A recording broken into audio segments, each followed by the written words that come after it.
What if I told you that behind every diamond necklace, every golden yacht gliding across the Riviera, lies a secret world no one dares to speak of? A world where power is traded in whispers and loyalty is worth more than gold itself. In Monaco, where luxury blinds the eyes and silence protects empires, one man stands at the center of it all: Zeus. To the public, he's the Riviera king, but behind the scenes, he rules through something far more dangerous: his inner circle. These aren't just friends or business partners. They are shadows who move the gold, erase the traces, and protect the throne of a billionaire who trusts no one. Tonight, we pull back the velvet curtain and step into that forbidden circle, where one betrayal could shatter everything. So, before we dive deeper, make sure to smash that like button, subscribe to Inside the Billionaires, and turn on notifications. Because what you're about to discover isn't just another story of wealth, it's the secret heartbeat of the Riviera. And at the center of it all, someone is about to disappear. They say every empire begins not with money, but with trust. And in Monaco, trust is the rarest currency of all. Long before the world called him Zeus, he was just a mysterious investor moving through the Riviera under different names, quietly buying silence instead of fame. No paparazzi, no headlines, just coded phone calls, midnight meetings at the Hotel de Paris, and an obsession with one thing: control. Zeus learned early that wealth alone couldn't protect him. The Riviera was filled with men richer than him, but not smarter. So he created something they didn't have: a circle that could not be broken. It began with 5 people, each chosen for what money couldn't buy: a banker who could hide billions without a trace, a bodyguard who once guarded royals, a lawyer who knew how to bury secrets in contracts, a woman whose charm opened doors no key could, and a fixer, the one who made problems disappear. Together, they formed the inner circle, not just a team, but a living shield around Zeus. They spoke in codes, met in silence, and operated in a rhythm only they understood. Every yacht deal, every luxury tower, every offshore account passed through their invisible hands. And when Zeus finally stepped into the light, hosting lavish parties for Monaco's elite, the world thought it was his rise. In truth, it was their design. Behind the champagne toasts and flashes of cameras, the circle watched, unseen, untouched, and untouchable. Their loyalty built Zeus's legend, but it also chained them to him forever. Because once you entered the circle, you didn't just protect his empire, you became part of it. But as the empire grew, so did the shadows. And within those shadows, one man began to control not just Zeus's money, but his destiny. They say Monaco's power doesn't sit in banks or casinos. It sits at the dinner table of royalty. And for Zeus, the night he first shared that table changed everything. It was during one of those glittering charity galas at the Hotel Hermitage, where diamonds sparkled brighter than camera flashes and secrets whispered louder than the orchestra. Amid the swirl of champagne and French perfume, Zeus was introduced to a woman whose bloodline traced back to the House of Grimaldi, a princess by birth, but a strategist by nature. She was elegant, sharp, and dangerously curious. She didn't just see Zeus as another rich man, she saw a storm disguised in a tuxedo. That night, the conversation between them was polite, but electric. She spoke of influence the way others spoke of art. He spoke of legacy like it was a language only they shared. Within weeks, their encounters grew more private. A late-night yacht dinner here, a closed-door meeting there. And suddenly, Zeus's name began to appear in royal guest lists, discreetly positioned between titles of nobility and global tycoons.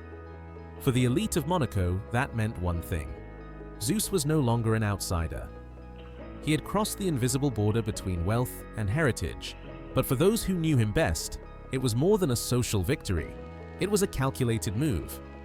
By aligning with the royals, Zeus wasn't chasing prestige, he was fortifying protection. Because in Monaco, the royals don't just reign, they shield. Rumors say a deal was sealed behind velvet curtains, a silent agreement that benefited both worlds. The royal family gained access to Zeus's discreet financial network, while he earned something far more valuable: legitimacy. His business ventures now carried a royal fragrance, untouchable by scrutiny. Every new tower, every investment fund, every foundation gala suddenly had a golden crest of approval. But this alliance came with strings attached, and they were woven tighter than silk. Some of Zeus's inner circle whispered that the princess's charm hid her true intent: information. She asked questions, too many questions, about how his empire sustained itself in silence. Others believed she was protecting him from enemies within Monaco's aristocracy. Either way, one thing was clear: she had become both his bridge and his risk. The more Zeus rose, the deeper their fates intertwined. Photos of them together began circulating, carefully staged, never candid. Every public smile concealed a negotiation, every royal event was another chessboard. And then, one night during the Red Cross ball, Zeus received a message that froze the air in his lungs. A quiet warning slipped under his table napkin. They know about the accounts. Be careful who sits beside you. From that night on, the royal connection became more than an alliance. It became the first crack in the gold. They say money talks, but in Zeus's world, it whispers. And the man who speaks that whisper isn't seen, only felt. The Riviera calls him the Phantom. No one knows his real name. Some say he's a former Swiss banker expelled for manipulating offshore ledgers. Others believe he once ran a hedge fund in London before vanishing into the tax shadows of Liechtenstein. What's certain is this: every dollar, every hidden asset, every gold wire transfer that flows through Zeus's empire moves through his hands first. When Zeus built his circle, he needed more than loyalty. He needed invisibility. And the Phantom provided just that. From a quiet office overlooking Port Hercules, disguised as a shipping consultant, he manages a labyrinth of shell companies stretching from Monaco to Dubai.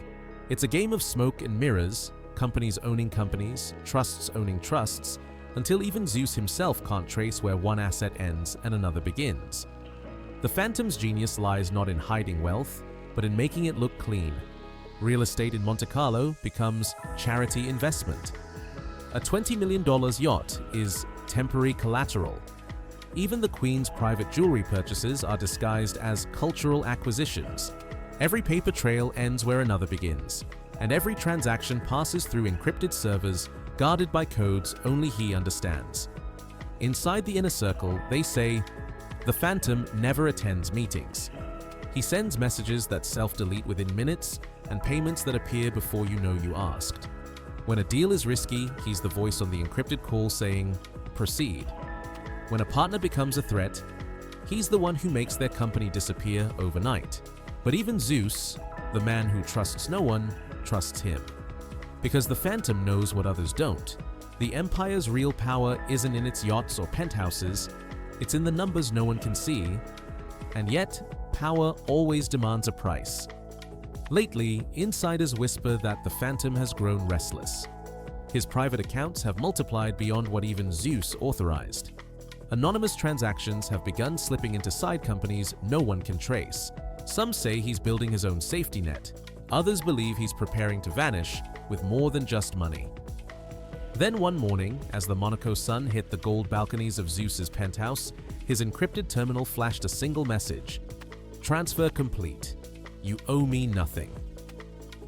And just like that, the Phantom's digital signature vanished from every ledger, every record, every offshore bank Zeus ever touched. But the money didn't vanish with him. It started moving somewhere else. They say the most dangerous weapon in Monaco isn't a gun or a contract. It's a secret whispered at the right moment. And no one mastered that art quite like the Whisperer. Before she entered Zeus's world, she was a stylist, one of those women who could dress power, not just people. She started as the Queen's private consultant, handling her looks for charity events and galas. But behind every fitting and diamond clasp, she was listening, watching, learning. She understood the rhythm of the palace, who walked with confidence, who lied with perfume, who smiled to hide a knife. When Zeus noticed how easily she could read people, he didn't just hire her, he recruited her. Inside the inner circle, she became the Queen's confidant, the woman who managed Zeus's social map. Every guest list, every gala, every private yacht invitation went through her approval. She decided who sat near Zeus, who danced beside the queen, who was allowed to get close, and who mysteriously disappeared from the social scene afterward. But her influence didn't stop there. The Whisperer had access to conversations no one else heard. Pillow talks between royals, gossip among heiresses, whispers of investors planning moves against Zeus. Her beauty made people careless, and their carelessness made her powerful. Within months, she became the invisible bridge between Monaco's elite and Zeus's empire of silence. Yet power built on secrets is like glass. One crack and everything shatters. One night at the Monte Carlo casino, during an after-party only the inner circle attended, the Whisperer was seen arguing with the Phantom's assistant. Witnesses said her tone was cold, trembling, as if she'd discovered something she was never meant to know. Days later, her penthouse overlooking Larvotto Beach went dark. No calls, no messages, no trace. Zeus reportedly shut down all communication lines that connected to her. The Queen herself cancelled appearances for nearly a week, fueling rumors that the Whisperer had stumbled upon a secret that could break the circle apart. Some say she fled Monaco under a different name. Others believe she was quietly protected or silenced by Zeus's enforcer. Only one thing is certain. Since her disappearance, the guest lists have changed, and the smiles at Zeus's events look just a little more rehearsed. Because in the Riviera, silence isn't golden, it's survival. And somewhere in the shadows, the Whisperer still knows exactly who to fear. They say every king keeps a vault, not for gold, but for secrets. And in Zeus's empire, that vault exists high above the Riviera, hidden behind glass, marble, and silence. Somewhere inside his penthouse on Avenue Princess Grace, the most expensive stretch of land on Earth, lies a room that only two people have ever entered: Zeus and the man who built it. To outsiders, it looks like a private study, minimalist, elegant, with a view stretching over the Monaco harbor. But beneath the black marble floor is a biometric chamber. No locks, no keys, only voice recognition and heartbeat authentication. Locals call it the Chamber of Echoes. Inside, there's no gold, no art, only servers. Dozens of encrypted drives stacked inside carbon fiber walls, glowing faintly under blue light. Each contains what the inner circle calls the hidden files, a digital archive of everything that keeps Zeus's empire alive. Offshore ledgers, photos from royal meetings, signed NDAs, surveillance footage, even encrypted messages from the Queen herself. But what's inside isn't just protection, it's leverage. Those files could destroy marriages, crush corporations, and collapse fortunes. They are the true foundation of Zeus's power, his silent insurance against betrayal. Every member of the inner circle knows that one wrong move could mean their secrets being unlocked and their lives dismantled. Rumor has it that once a year, Zeus spends an entire night inside that room, alone. No staff, no guards, just him and the hum of the machines. Some say he checks the files, others believe he talks to them, replaying footage, reading messages, reliving moments that no one else remembers. To maintain control, he must never forget. But perfection never lasts forever. 2 months after the Whisperer's disappearance, one of the drives went missing. Not stolen, not copied, gone. A single gap in a vault of silence. The Phantom denied any breach. The enforcer swore no one entered the penthouse. Yet the missing file triggered a quiet panic among the circle. Because that particular drive was said to contain the Royal Agreement, the one document that proved Zeus's alliance with Monaco's aristocracy wasn't just social, it was financial. Suddenly, cameras were turned off in corridors. Security logs were erased. And for the first time, Zeus looked uneasy. Someone had broken into the one place no one was supposed to reach. Not for money, not for revenge, but for truth. And whoever took that drive didn't do it for power. They did it to make Zeus bleed. They say betrayal never comes from your enemies. It always comes from those who swore they'd die before hurting you. And in Zeus's empire, that truth hit harder than any storm on the Riviera. The night it happened, Monaco looked peaceful. The moonlight sliding over the yachts, the champagne still flowing on terraces, the illusion of perfection untouched. But inside Zeus's penthouse, alarms were silent, and the room known as the Chamber of Echoes stood open. Someone from inside had accessed it. The missing drive, the royal agreement, had resurfaced, but not in Zeus's hands. It appeared, encrypted but unmistakable, in the inbox of an international investigative journalist. Within hours, whispers spread through private banking circles. Zeus's empire isn't clean. The betrayal wasn't about money, it was about humiliation. Someone had turned Zeus's greatest weapon, his secrets, against him. The circle went into lockdown. Phones destroyed. Accounts frozen. The queen disappeared from the public eye. The enforcer traced digital footprints through encrypted tunnels, and every line pointed to one man, the Phantom. It didn't make sense.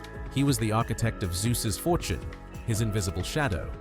But when they opened his private accounts, they found transactions leading to foreign media outlets, routed through foundations he secretly controlled. The man who made others disappear had quietly erased himself first. His Monaco apartment was empty. No clothes, no papers, no trace of life. Only a chessboard left behind, with the king piece missing. Zeus was furious. But more than that, he was shaken. For the first time, he had no idea who he could trust.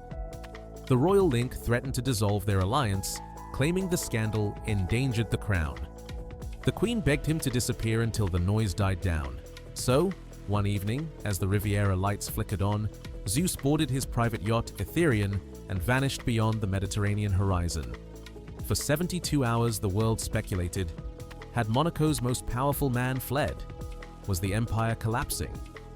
Luxury brokers whispered about frozen assets, silent investors, and closed accounts. But those who knew Zeus understood one thing. He wasn't running away. He was recalibrating. Because Zeus's silence was never surrender. It was strategy. 3 days later, the Phantom's accounts went dark. The journalist who leaked the files withdrew the story, claiming unverifiable sources.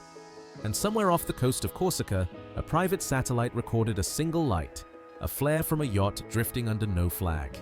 And when that light vanished, so did the last trace of the Phantom. They say loyalty is just another form of love. But in Zeus's world, it was a contract written in blood. And the man who enforced that contract was known only as the Enforcer. No one knew his real name. He spoke little, smiled less, and had the stillness of someone who'd seen too much.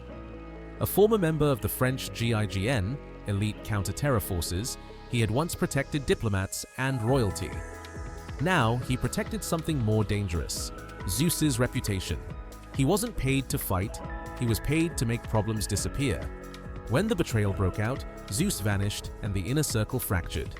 Some fled Monaco, others tried to switch sides, but the Enforcer stayed, silent, immovable, a shadow in a city of gold. For days, he roamed the marble corridors of the penthouse, re-watching surveillance footage, cross-checking access logs, tracing every last move the Phantom had made. Each frame was a puzzle piece in a betrayal too perfect to be spontaneous. What he found changed everything. Hidden inside a server log was a ghost signal, a transmission that originated after the Phantom disappeared.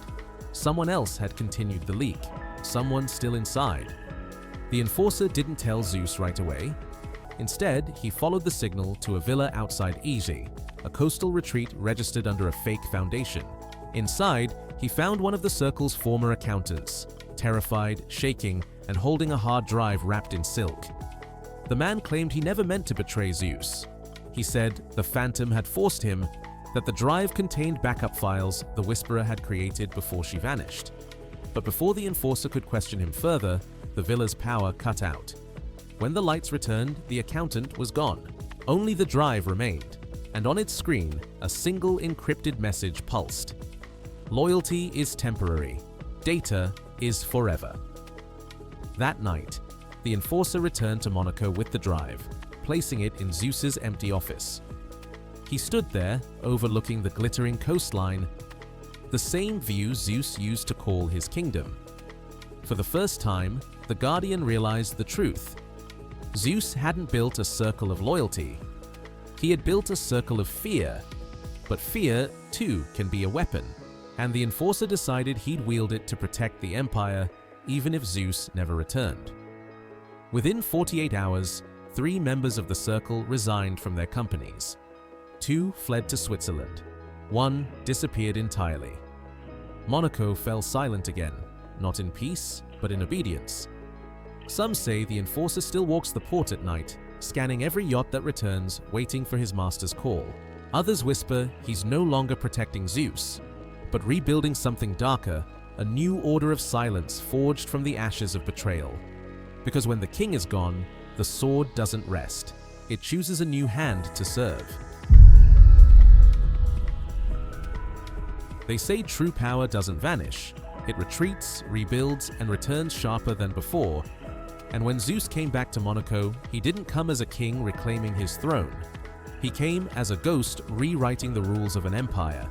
Weeks after the betrayal, whispers began to circulate through the Riviera. Sightings of a black Rolls-Royce Phantom cruising past the Monte Carlo casino at midnight, a figure in a tailored suit standing on the balcony of the Hôtel de Paris, a familiar voice bidding anonymously on a diamond watch at Sotheby's. The rumors spread like wildfire, until one morning the world woke up to a headline in Le Monde, "The Return of the Man Monaco Forgot." But Zeus hadn't come back to celebrate. He came to rebuild, and this time there would be no leaks, no second chances, no mercy. The first thing he did was call the enforcer. Together, they drafted what insiders now call the Code of Silence.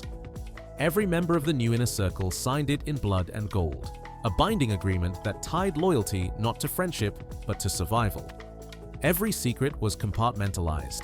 Every transaction mirrored through triple encryption.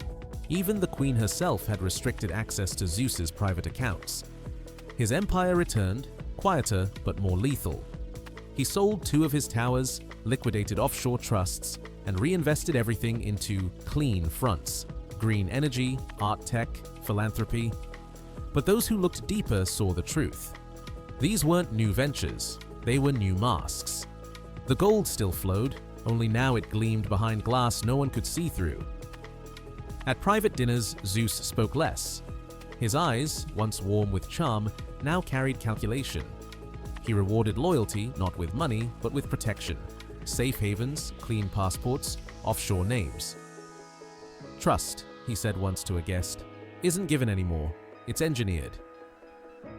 The city that once whispered about his downfall now bowed in silence at his return. Even the royals who had distanced themselves quietly reopened their doors. Monaco's elite understood. You could lose money and recover, but lose Zeus's favor, and you'd never exist again. And yet, beneath the calm surface, something darker stirred. In the new circle's encrypted ledger, one codename appeared again: Phantom. No one dared ask if it was a ghost in the system or something more deliberate. Only Zeus knew the truth. One night, as he stood on his balcony overlooking the glimmering bay, the enforcer asked, "Is it over?" Zeus didn't answer. He just smiled faintly and whispered, "Nothing ever ends. It only evolves." And as the Riviera slept under a sea of gold, a new empire was already awakening, silent, unseen, and unstoppable. And that is how Zeus rewrote the laws of power on the Riviera. From betrayal to rebirth, from silence to supremacy, his empire didn't just survive, it evolved into something untouchable. The yachts still shine, the towers still rise, and the whispers in Monaco now carry a single name, spoken softly but feared by all: Zeus. Every secret, every alliance, every move he makes reminds the world that in the game of billionaires, gold is never just luxury, it's leverage. If you've stayed with us until now, you've stepped inside the circle few ever see. So before you leave, smash that like button, subscribe to Inside the Billionaires, and turn on the bell, because the story doesn't end here. In the next chapter, we'll uncover the man who betrayed Zeus, and what really happened to the Phantom. Thank you for watching, thank you for believing in the story behind the shine, and as always, remember, in Monaco, silence isn't golden. It's priceless.